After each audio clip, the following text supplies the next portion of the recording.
प्रभु कह रहे हैं तुझे जो प्राप्त कर्तव्य कर्म है बस उसमें निष्ठापूर्वक लगना है।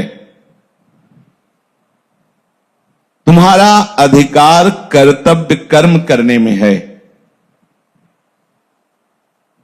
फल में नहीं। प्रायः बिना फल आकांक्षा के कोई कर्म करना ही नहीं चाहता। ये करेंगे तो इसका क्या फल होगा, वृंदावन जाएंगे तो इसका क्या फल होगा, ये दान करेंगे तो इसका क्या फल होगा। बिना फल के वो सत्कर्म की भावना ही नहीं करना चाहता। और अगर यही फल बुद्धि असत्कर्म में रख लो तो बच जाओगे। लेकिन कैसी चतुराई माया की है, अगर भागवतिक कर्मों की बात आई तो प्रश्न उठता है इसका क्या फल है, इसका क्या लाभ है। बड़े चतुर हो तो जब बुरे आचरणों की प्रेरणा होती है बुद्धि में तब क्यों प्रश्न नहीं करते बुद्धि से इसका क्या फल है, तब कहते हो देखा जाएगा।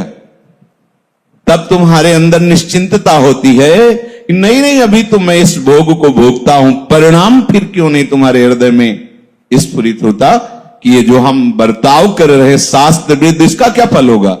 वही बुद्धि है जो सत्कार्य के लिए प्रेरित करने की बात करो तो प्रश्न खड़ा कर देती इसका क्या फल होगा, इतने दिनों से कर रहे हैं क्या मिला, बहुत बढ़िया। तो इसे विपक्ष में क्यों नहीं करते, जो शास्त्र विरुद्ध आचरणों में लगाती है तो उस समय तुम एकाग्र होकर इससे प्रश्न क्यों नहीं करते बुद्धि से इसका क्या फल होगा, क्या हुआ, इतने दिन तक करते रहे क्या मिला, करो ना प्रश्न।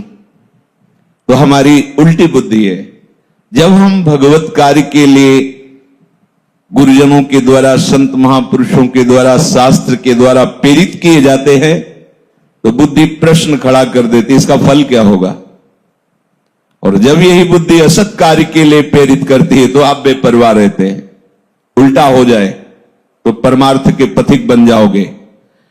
संत सदगुरुदेव और शास्त्र के द्वारा जो प्राप्त प्रेरित कर्तव्य है उसमें यह मत सोचो कि इसका फल क्या होगा, उसका फल एक ही होता है भगवत प्रसन्नता, भगवत प्राप्ति, महासुख।